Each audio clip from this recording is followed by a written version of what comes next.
So we are going to continue our discussion of energy, and we're going to use our energy discussion to talk about the structure of atoms and how they're assembled, protons, neutrons, etc. So previously we said protons and neutrons are found in this dense core called a nucleus. Our three subatomic particles, protons, neutrons, electrons. Protons, neutrons are the dense core, nucleus, and the electron cloud is all this giant space. So we're going to start studying how this electron cloud is assembled. How far are these electrons from this nucleus and things like that? So the reason that the electron cloud is so interesting is that's what takes up most of the space within an atom. Atoms are tiny little dense cores of protons and neutrons, and then big fluffy clouds of electrons around that. So we're going to, like I said, continue our energy discussion to talk about, or to discover, to discover the shapes of atoms. And the energy discussion that we're going to have is all about something called ionization energy. So when you have an atom, like this phosphorus atom, there are 15 protons in this nucleus, according to our Chapter 2 strategy that says the atomic number is equal to the number of neutrons, equal to the number of protons in the nucleus. And if it's P31, if it's got 15 protons, that means it's got 16 neutrons in the nucleus. So this is phosphorus down here. A neutral phosphorus has equal number of protons and electrons. So let's assume there are 15 electrons around here because this is a neutral phosphorus. See, there's no charge up there. If I want to rip an electron away from this phosphorus, I can put in energy to rip away that electron. And that would make me a P+, because I pulled away an electron, and a free-floating electron. The energy required to rip away that electron is called the ionization energy. Ionization energies are something we will talk about a lot in this chapter. So Unit 3 is really all about energies. Chapter 6 was all about enthalpy and heat energy. Chapters 7 and 8 are more about ionization energies, and we're going to use those ionization energies and patterns in ionization energies to talk about the compositions and the structures of atoms. Okay. So phosphorus has a measured ionization energy. We end up with a free-floating electron and a phosphorus P+ cation. The way we can put in energy to rip away this electron, that energy can be put in as light energy. And Chapter 7 is all about the electromagnetic spectrum that says visible light has a wavelength between 400 and 700 nanometers. Yeah, we'll get there. But we're going to put in some light energy to this phosphorus. If it's the right wavelength of light, it can rip away an electron. The energy required to rip away that electron is the ionization energy. Yeah? Here's the equation. Put in energy. It's endothermic to rip away electrons. Always, always, always. Okay, maybe I'm done with this for now. So if it requires energy to remove these electrons, we can always think of ionization energy as a reactant in these equations. We're putting in energy to rip an electron away. So how much energy does it take? If we look at this listing of some atoms and their ionization energies, we see it takes 500 kilojoules per mole to rip an electron away from sodium, turning this sodium into a sodium plus. It takes 1250 kilojoules per mole to turn this chlorine into a chlorine plus. What? Yeah. It takes 1500 kilojoules per mole to turn this argon into an argon plus. And it takes 420 kilojoules per mole to turn this potassium into a K plus. Things that I notice here, something is different about the electrons in chlorine and argon. It takes more than 3 times potassium's energy to rip an electron from argon, if I compare just those last two. It takes more than 3 times this to rip an electron away from argon. That tells me it's very difficult to rip an electron from argon, so that lets me know that electrons are very stable when they're stuck to argon. Electrons on potassium are easier to rip off than those of sodium. This lower energy input means potassium holds its electrons less strongly than sodium does. But these both hold their electrons more loosely than chlorine or argon, either one. So we're going to refer to this equation a lot in our discussion. We're rarely going to solve for numbers here, but we're going to refer to this equation a lot in our discussion of these atomic structure assemblies. This is called the Coulombic potential energy equation.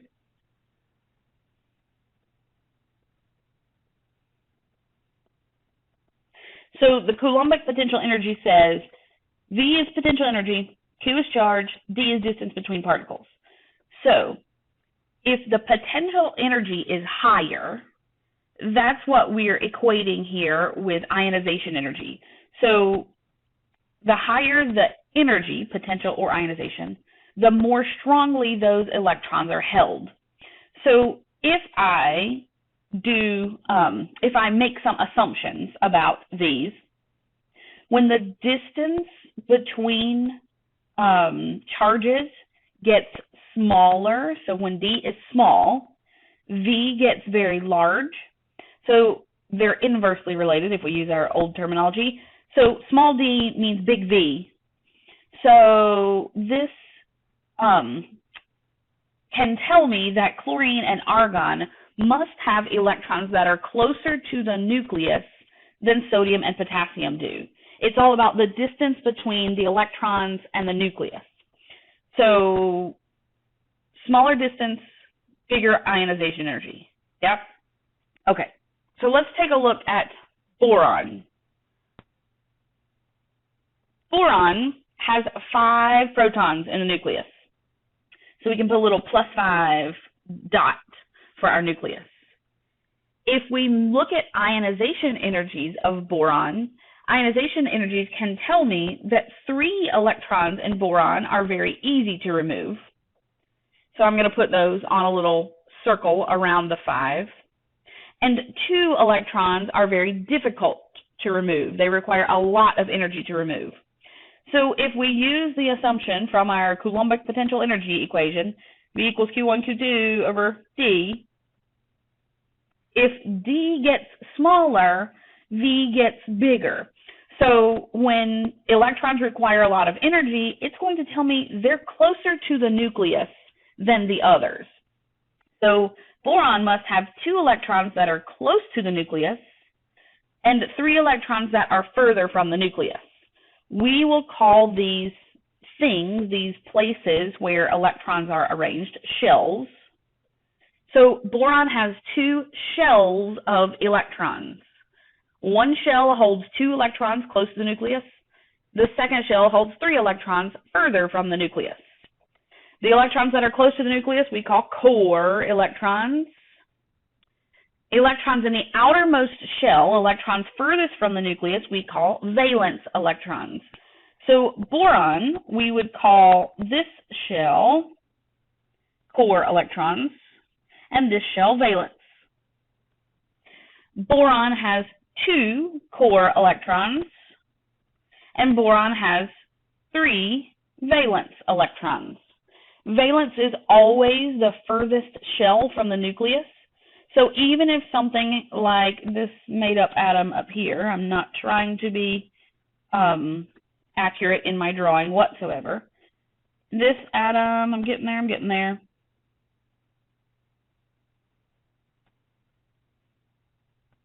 This atom that has 3 shells of electrons would have 2 core shells, and it would have, according to my awful dots up here, 6 core electrons and 4 valence electrons. Oh, 4. Again, I am not trying to be accurate with drawing a certain atom up there. I'm just trying to show you that this yellow highlighted ring is my valence shell. Uh-oh, got erased my electrons. And everything inside there are core shells. So you can have more than 1 core shell, but you can only have 1 valence shell. Okay, moving along. So electrons on the outside, electrons in the valence shell, do not feel the entire pull from the +5 in the center of this boron. The 2 electrons in the center do feel the entire +5. Charge and charge These two feel that whole +5 charge.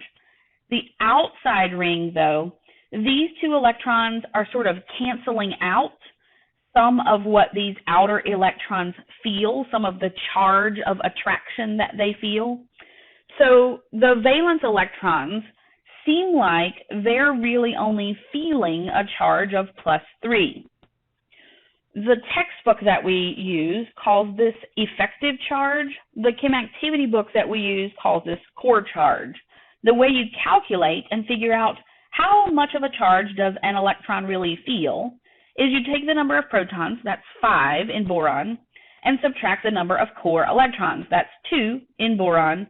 So you get a core charge of +3. That tells me that this +5 and -2 cancel each other out a bit, so that these outer electrons are not as strongly held as the inner electrons. That was a lot of sentences. If we practice this strategy a little bit with some awesome drawings by me, if we're talking about hydrogen, hydrogen has a +1 nucleus, and it only has 1 electron. Because that one shell is the outermost shell, we're going to say hydrogen has 1 valence electron and 0 core electrons. Same dang thing for helium. Helium has a +2 nucleus, and it only has 1 shell of electrons. And so we're going to say hydrogen has 1 valence electron, and helium has 2 valence electrons. Both of those have no core electrons because their valence and their core are the same. But if we went on to lithium, we could draw a shell model of lithium. That's what I'm drawing here, shell models. Lithium will have, and we will get to how we know how many it has. We're not ready for that yet. Lithium has 2 core electrons and 1 valence electron. That can be simplified to say lithium has a core charge of 3 minus 2, number of protons, minus core electrons. It has a core charge of +1. So +1 and 1 valence electron. Uh-oh. That means hydrogen and lithium are kind of similar, that both of them have a core charge of +1, and both of them, +1, core charge, and both of them have 1 valence electron, CE. So they are similar. However, even in my really awful drawings, I have tried to show that hydrogen, his 1 valence shell, is closer to his nucleus than lithium's is. So we can make predictions about the ionization energies of hydrogen, who has an electron closer, than lithium, who has an electron further. Remember that Coulombic potential energy thing? When that distance is big, that charge gets smaller. So lithium should have a smaller ionization energy than hydrogen because lithium has a valence shell that's further from the nucleus. Yeah. We're going to look at ionization energy tables to help us determine, is this electron further from the nucleus than that one? Is this electron held more tightly than that one? Is this one experiencing a stronger attraction due to a bigger core charge than that one? So charge and distance are part of our Coulombic potential energy equation, and we will consider both of those. I'm not trying to tell you exactly what all the answers are in this video. We're going to walk through the discovery process as we do the chem activities on this to assemble a model of what atoms really look like and what their electron cloud structure is like. Okay, one final little topic that our chem activity does not hit on, but something that I think is important for us to know. Ionization energy is the amount of energy required to rip an electron away from an atom. Electron affinity is the energy released when an electron is added to an atom. So sulfur, add an electron, it releases energy when you add electrons to things. So electron affinity has very predictable periodic table patterns. So in the periodic table, electron affinity increases as you go up the periodic table. It also increases as you go right on the periodic table.